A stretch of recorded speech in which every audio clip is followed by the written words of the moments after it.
बिस्मिल्लाहिर्रहमानिर्रहीम। Sir recently Kaif की मार्च 24 की अटेम्प्ट का रिजल्ट अनाउंस हुआ है। बहुत अच्छा रिजल्ट रहा। बहुत सारे सब्जेक्ट्स में जो पासिंग परसेंटेज है वो मोर देन 30%, मोर देन 35% रहा। लेकिन स्टिल इन सारे रिजल्ट्स के बावजूद हमारे पास हर सब्जेक्ट में मोर देन 50%, किसी में 60%, किसी में 70% स्टूडेंट्स वो हैं जो कि अपना पेपर क्लियर ना कर सके। अब देखें, पिछले 7 से 8 साल से या इवन 9-10 साल से मैं इस टीचिंग फील्ड के साथ एसोसिएटेड हूं। हर अटेम्प्ट में होता यह है कि एग्जाम के बाद, रिजल्ट के बाद एक नंबर ऑफ स्टूडेंट्स हमारे पास आते हैं जो कि डिस्कस करते हैं कि सर हमारा पेपर क्लियर ना हो सका और अब आगे क्या किया जाए। सर सबसे पहले तो आपने ये आइडेंटिफाई करना है कि अगर आपने लास्ट अटेम्प्ट में एग्जाम दिया था और वो क्लियर ना हो सका तो प्रॉब्लम क्या था, आपका रीजन ऑफ फेलियर क्या था। क्योंकि जब तक आप रीजन ऑफ फेलियर को आइडेंटिफाई नहीं करोगे, आपको पता ही नहीं है कि मैंने आने वाले वक्तों में किस चीज के ऊपर काम करना है, किस चीज के ऊपर मेहनत करनी है।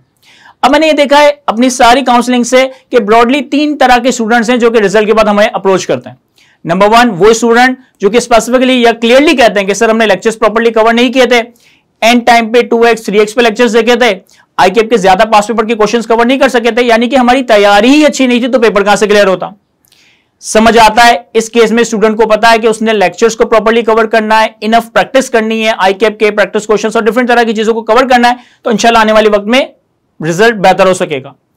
एक कैटेगरी में स्टूडेंट आता है कि सर मैंने लेक्चर्स भी बहुत अच्छे से कवर किए, सेल्फ प्रैक्टिस भी बहुत अच्छे से की थी, आईकेप के पास पेपर्स भी अटेम्प्ट किए थे, लेकिन पेपर के 3 घंटों में पता नहीं क्या हो गया कि मैं पैनिक कर गया, मैं स्ट्रेस मैनेज नहीं कर सका, मैं टाइम मैनेज नहीं कर सका और पेपर के 3 घंटों में मेरी परफॉर्मेंस मेरी एक्सपेक्टेशन के हिसाब से नहीं थी और मेरा पेपर क्लियर ना हो सका।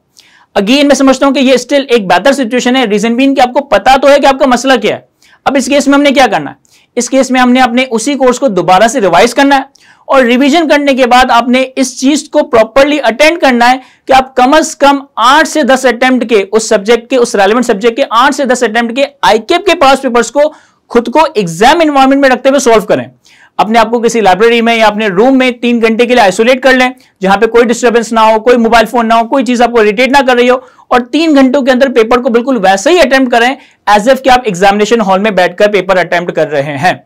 कम से कम 8 से 10 अटेम्प्ट के पेपर उस सब्जेक्ट के सॉल्व करें। क्या होगा, पहली अटेम्प्ट का जब पेपर करोगे तो 65 मार्क 70 मार्क का अटेम्प्ट होगा, दूसरी अटेम्प्ट का 70-75 मार्क का, और जैसे जैसे आप ज्यादा से ज्यादा पेपर करते जाएंगे एक वक्त आएगा कि आप 3 घंटों के अंदर 85-90 मार्क का पेपर अटेम्प्ट करने की पोजीशन में आ जाओगे। फिर जब एग्जाम में बैठोगे तो एग्जाम के 3 घंटे आपको नए या यूनिक नहीं लग रहे होंगे, क्योंकि इस प्रोसेस से आप मल्टीपल टाइम होकर गुजरे हो, इस प्रोसेस की आपने मल्टीपल टाइम प्रैक्टिस की है, तो इंशाल्लाह एग्जाम में आप प्रेशर फील नहीं करोगे, टाइम मैनेजमेंट का मसला नहीं आएगा और पेपर के 3 घंटों में परफॉर्मेंस भी आपके एग्जाम के सॉल्यूशन में नजर आ रही होगी। तीसरी सिचुएशन बड़ी खतरनाक सिचुएशन है, जिसमें स्टूडेंट आता है कि सर मैंने लेक्चर्स भी प्रॉपर्ली कवर किए, कोर्स भी टाइमली कंप्लीट किया था, आईकेप के पास पेपर्स की प्रैक्टिस भी की थी, आपके मॉक्स और असाइनमेंट भी दिए थे, एग्जाम के 3 घंटों पे भी मैंने बहुत अच्छी परफॉर्मेंस दी, मैं फॉर श्योर था कि मेरा पेपर क्लियर हो जाएगा। पेपर के बाद दोस्तों के साथ एमसीक्यूज या सवालों को जब डिस्कस किया तो श्योर था कि पेपर हमारा क्लियर हो जाएगा और बआसानी हम 50 मार्क्स का जो लिमिट है उसको क्रॉस कर जाएंगे। लेकिन जब आईकेप का रिजल्ट देखा तो वी वर शॉक्ड कि हमारा पेपर रुक गया। किसी के 45 मार्क्स हैं तो किसी के 35 मार्क्स, किसी के 25 मार्क्स। इतने कम मार्क्स तो हमने एक्सपेक्ट ही नहीं किए थे। अब तो हमें समझ ही नहीं आ रहा कि हम आने वाले वक्तों में क्या करें। लेक्चर्स भी देख लिए, कोर्स भी कवर कर लिया, रिवाइज भी कर लिया, आईकेप के पास पेपर्स भी कर लिए, पेपर के 3 घंटों में स्ट्रेस और टाइम को भी मैनेज कर लिया, स्टिल हमारा पेपर क्लियर ना हो सका। लेकिन ये सबसे अलार्मिंग सिचुएशन है। रीजन मीन कि सबसे पहले आपने यहां पे ये आइडेंटिफाई करना है कि मसला क्या हुआ है, क्योंकि जब तक आप अपना रीजन ऑफ फेलियर आइडेंटिफाई नहीं कर सकेंगे, आपको पता ही नहीं है कि मैंने किस चीज के ऊपर काम करना है, मैंने किस डायरेक्शन में किस चीज के ऊपर मेहनत करनी है। इस सिचुएशन में मेरी एडवाइस ये होगी कि कम से कम 2-3 अटेम्प्ट के पेपर्स, फॉर एग्जांपल के लास्ट अटेम्प्ट का पेपर जो आपने मार्च 24 में दिया था और उससे पहले के 2-3 अटेम्प्ट के पेपर्स आप एग्जाम एनवायरनमेंट में रहते हुए सॉल्व करें विदाउट रिवीजन। कोई कोर्स को रिवाइज करने की तरफ ना जाएं। लास्ट अटेम्प्ट का पेपर कम से कम आप एग्जाम एनवायरनमेंट में रहते हुए सॉल्व करें। 3 घंटे अपने आप को आइसोलेट करें रूम में या लाइब्रेरी में और आपने वो पेपर सॉल्व कर लिया जितना भी याद आ रहा है, और फिर वो पेपर अपने किसी सीनियर को, अपने किसी दोस्त को, अपने किसी कोलीग को, अपने किसी टीचर के असिस्टेंट को अपनी गैर मौजूदगी में चेक करवाएं। गैर मौजूदगी में चेक करवाने का मैं क्यों कह रहा हूं, क्योंकि अगर आपने किसी को वो पेपर अपनी मौजूदगी में चेक करवाया ना तो आप उसे बताओगे कि ये नंबर यहां से आ रहा है, ये वर्किंग यहां से रेफर हो रही है, ये कैलकुलेशन मैंने ऐसे की है। नहीं, एग्जामिनर आपको आपकी आंसर कॉपी से जज कर रहा है, तो वो जो चेकर है, जो भी आपका दोस्त है, कोलीग है, सीनियर है या टीचर का असिस्टेंट है, वो भी आइसोलेशन में आपका पेपर चेक करे। इससे होगा ये कि आपके पास एक जेन्युइन फीडबैक आ रहा होगा कि आपके पेपर में मसला क्या हुआ है, क्या आपके कॉन्सेप्ट्स का मसला है, क्या आपकी ड्राफ्टिंग का मसला है, क्या आपकी प्रेजेंटेशन कम्युनिकेशन का मसला है? ऐसा बिल्कुल पॉसिबल है कि अगर मुझे एक कॉन्सेप्ट समझ आता है और उस कॉन्सेप्ट को समझकर जब मैं लिखता हूं और उस कॉन्सेप्ट को पढ़ता हूं तो मुझे तो समझ आएगा ही ना, क्योंकि मैंने लिखा है।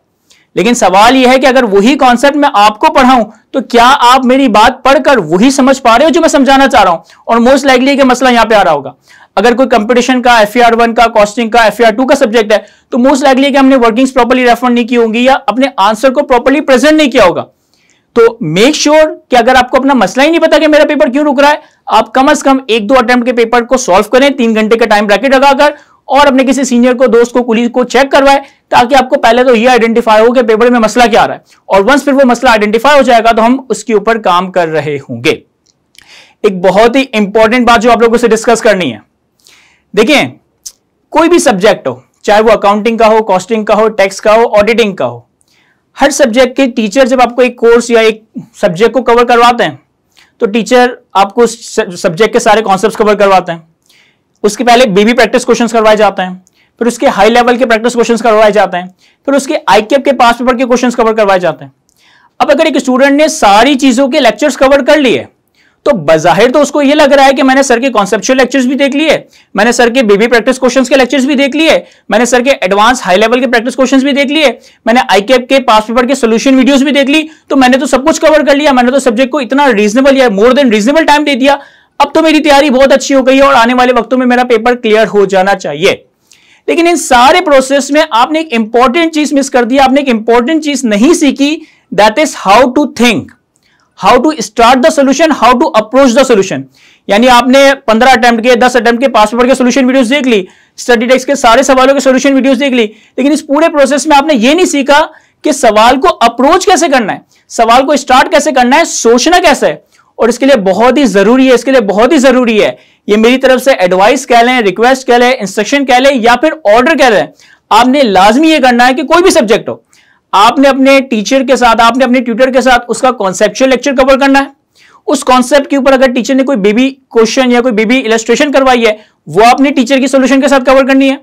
अब उस कॉन्सेप्ट के ऊपर मजीद जितने प्रैक्टिस क्वेश्चंस हैं, उस कॉन्सेप्ट के ऊपर ICAP के जितने पास पेपर के क्वेश्चंस हैं, इवन दो कि अगर आपका टीचर उसकी वीडियो सॉल्यूशन प्रोवाइड कर देता है, मेरी रिक्वेस्ट है, मेरी इंस्ट्रक्शन है, मेरी एडवाइस है, मेरा ऑर्डर है, आपने हरगिज उन सॉल्यूशन वीडियोस को नहीं देखना।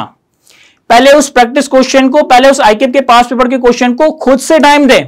हर सवाल के ऊपर खुद से 10 minute, 15 minute, 20 minute, depending upon the size of the question, आपने खुद से टाइम देना है। जब आप सवाल रीड करोगे और खुद से सॉल्व करने बैठोगे तो आपको पता चलेगा कि मसला क्या आता है, कैसे सवाल से डाटा निकाला जाता है, कैसे उस डाटा को अरेंज किया जाता है, कैसे उस डाटा को स्टार्ट किया जाता है और अपने सोल्यूशन को ड्राफ्ट किया जाता है। अगेन, शुरू में जब आप सवाल सॉल्व करने लगोगे हो सकता है परेशानी हो सकता है कि आपके हाथ पांव फूल जाए, हो सकता है कि आधा घंटा जाया हो रहा हो, लेकिन एक वक्त आएगा प्रैक्टिस करने के बाद कि आप सवालों को अप्रोच करना सीख जाएंगे। और इस तरीके से अगर आपने अपनी तैयारी, अपनी स्टडीज को लेकर चले तो इंशाल्लाह एग्जाम में अगर कोई नया सिचुएशन आ जाती है, अगर कोई नया कॉन्सेप्ट आ जाता है, अगर किसी कॉन्सेप्ट को मोल्ड करके एग्जामिनर पूछ लेता है तो आपको एग्जाम में परेशानी नहीं होगी, क्योंकि आपने इन आने वाले टाइम में यह चीज सीखी होगी कि सोचना कैसे, एग्जाम की प्रॉब्लम्स को स्टार्ट कैसे करना है, अप्रोच कैसे करना है, डाटा कैसे देखना है, डाटा कैसे मैनेज करना है। तो ये सारी चीजें उस वक्त पॉसिबल हो सकेगी जब आप डायरेक्टली सोल्यूशन के ऊपर जंप ना कर जाए, जब आप डायरेक्टली वीडियो या PDF सॉल्यूशंस को ना देखने लग जाए। बड़ा ही इंपॉर्टेंट है कि आप हाई लेवल के प्रैक्टिस क्वेश्चंस, ICAP के पास पेपर के क्वेश्चंस या सेम कॉन्सेप्ट के ऊपर अगर मल्टीपल प्रैक्टिस क्वेश्चंस हैं तो उनको PDF से या वीडियो सॉल्यूशन से कवर ना करें। लाजमी पहले उन सवालों को खुद सॉल्व करें। अगर 10 मार्क का सवाल है तो 20 मिनट, अगर 20 मार्क का सवाल है तो 40 मिनट, उस सवाल को रीजनेबल टाइम दें, अपना दिमाग लगाएं। जब तक कि आपकी ब्रेन स्टॉर्मिंग की कैपेसिटी, जब तक कि आपकी कॉग्निटिव एबिलिटी डेवलप नहीं होगी कि किसी भी नई प्रॉब्लम को स्टार्ट कैसे करना है, अप्रोच कैसे करना है, एग्जाम के 3 घंटे आप मैनेज नहीं कर सकेंगे। तो एक इंपॉर्टेंट एडवाइस है कि एक कॉन्सेप्ट देखा, उसका एक baby illustration, baby practice question cover कर लिया। अब उसी कॉन्सेप्ट के ऊपर अगर मल्टीपल प्रैक्टिस क्वेश्चंस हैं जो कि टीचर ने प्रोवाइड कर रखी है, सॉल्यूशन भी दे दिया, वीडियो भी दे दी है, इसलिए आप उन सॉल्यूशंस को, उन वीडियोस को ना देखें, उन सवालों को खुद से सॉल्व करें। उसके बाद उस टॉपिक के पास पेपर के क्वेश्चंस हैं, टीचर ने सॉल्यूशन, टीचर ने वीडियोस प्रोवाइड कर दिया, आपने वो सॉल्यूशन, आपने वो वीडियोस नहीं देखनी, आपने पहले उस सवालों को खुद से सॉल्व करना है। अपना टाइम लगाने के बाद भी अगर नहीं होता तो फिर आप टीचर के सॉल्यूशन वीडियोस को रेफर कर सकते हैं। अदरवाइज खुद एक सवाल के ऊपर टाइम लगाएं, उसको सॉल्व करें और फिर ICAP के या टीचर के आंसर से उसे कंपेयर कर लें। तो आई होप ये सारी बातें आने वाली अटेम्प्ट के लिए बहुत ही यूजफुल होने वाली है और आप इन सारी चीजों को फॉलो भी करेंगे। आज की इस गुफ्तगू को यहीं तक रखते हैं। Thank you.